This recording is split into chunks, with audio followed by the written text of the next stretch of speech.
අපිට ඕන කරන්නේ මේක කරලා මේක හරියනවා වගේ පොඩි කොන්ෆිඩන්ස් එකක් ඕන. ඒ කොන්ෆිඩන්ස් එක මත තමයි ඉස්සරහට අපි යනවද නැද්ද කියන එක තීරණය වෙන්නේ.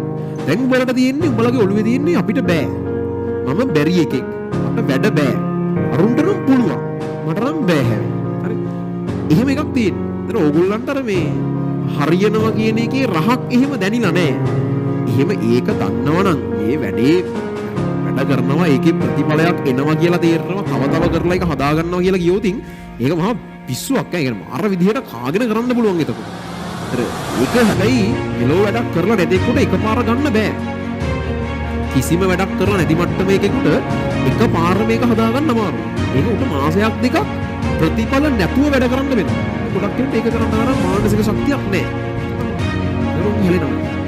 ආට ඕනනම් මේක ට්‍රැක් එකට වැටෙන්න මාස දෙකක් ප්‍රතිඵල නැතුව අර ඔහේ වැඩ කරන්න ආය කාගෙන වැඩේ කරන්න පුළුවන් ඈ.